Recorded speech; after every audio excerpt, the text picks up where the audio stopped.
All right. Ulrik Brohuus, Knut Finsrud, drummer boys. Yeah. Hello. Hello.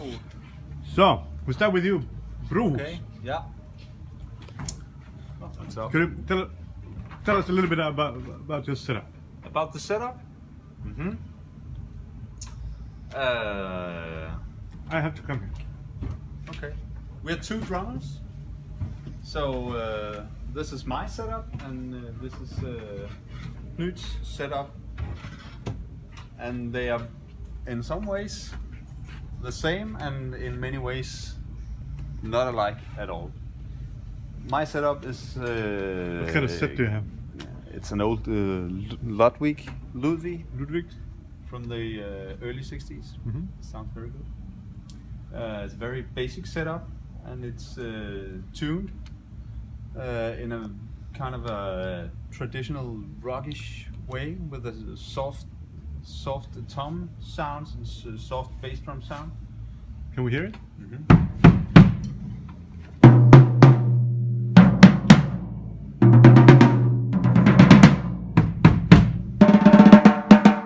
And a bit high-pitched snare drum to give the, as opposed to Knut's snare drum, we try to tune it differently, so we don't just play the same. Yeah. Okay.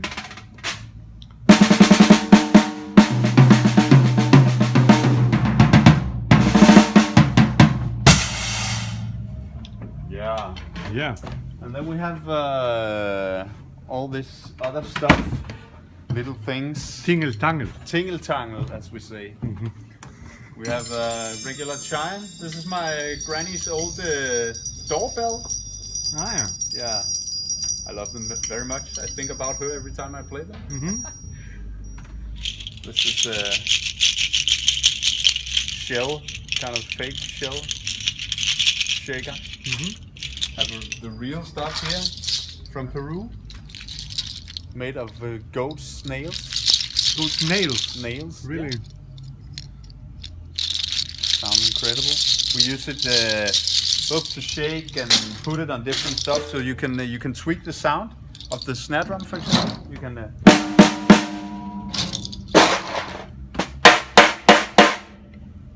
Gets this kind of electronic vibe to it when you put this on.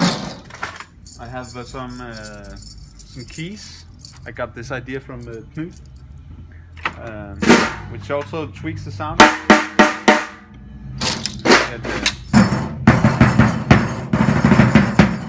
And it gets that high-pitched thing as well as the very low-pitched thing. Okay. Some shells, just for whatever you want to use it for. And I have a washboard. It's I don't play it in the traditional washboard way. I play it more like an effect. So.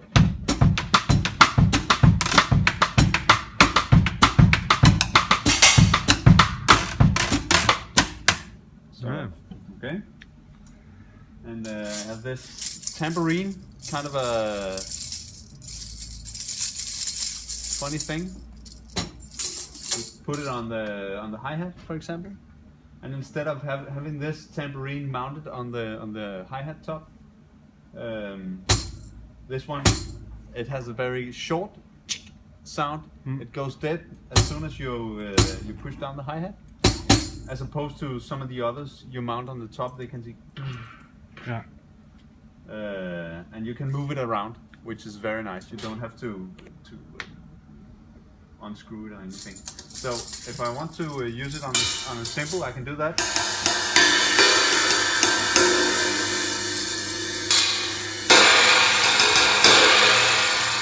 Okay. Wrestly. Yeah. But here you have two cymbals. Yeah, this is what you call a stack. It's just two cymbals stacked together. Yeah. You can stack it up with the one or two, not one, but 2 or 3 cymbals, and you have to make sure that they fit well together. Right. And you stack it in the right order. So this is for an old stove, actually. Oh, the cover. The cover I see. for an old stove, and I have 2 here. put together. I have a small one in here. It's also a stack. Yeah. So when you stack them, get that nice sound. Very different. And I like to put this on here.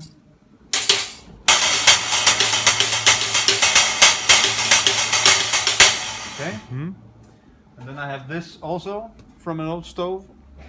You can put that on here, and I actually use it when we when we play Phototoxic, yeah. or for example Action, the very last part of the Opus piece. I use this setup to get the more kind of electronic vibe. Okay.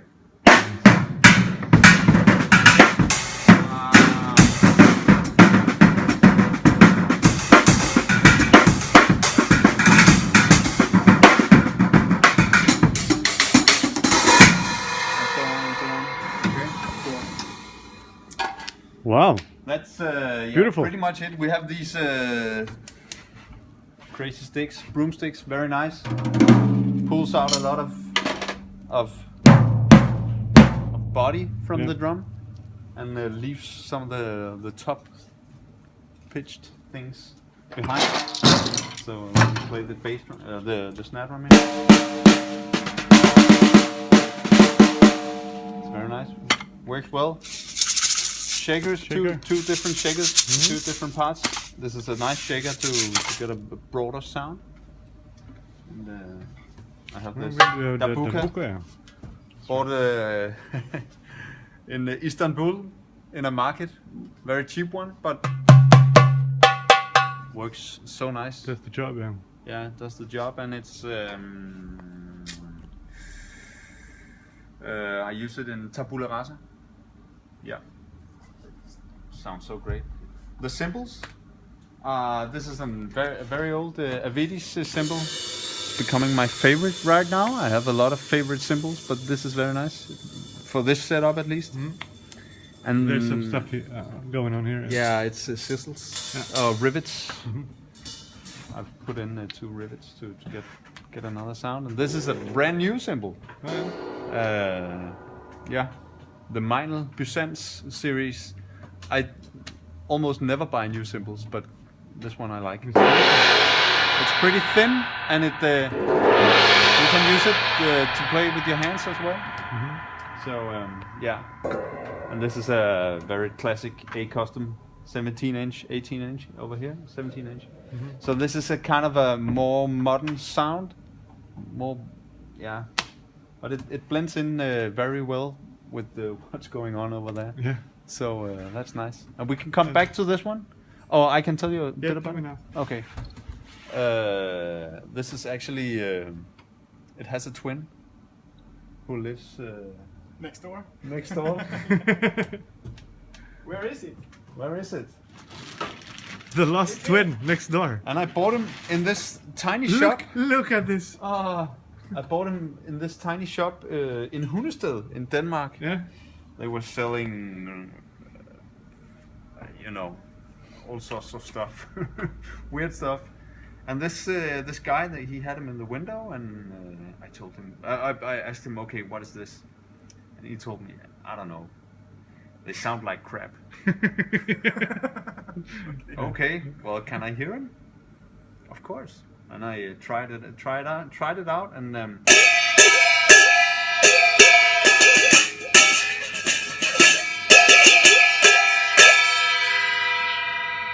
it has a very distinct sound and a very special sound. But I like it very much, and especially if you just use one of them, you can. But Knut will show you what he does with it. I'm using it just to hang it here, so I can play it with either the mallet or just a stick. And it's actually percussion from the Beijing opera. All right. Yeah, and I don't know how they ended up in Hundested. in tiny Denmark. but nevertheless they were used down there. And From when do you think they're made? I'm not sure, but they are not new.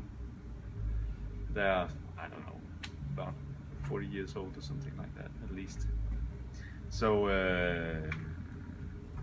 yeah, that's a very nice thing. And Knut and I had two, so we have one each, and we use it in a different way. Yeah.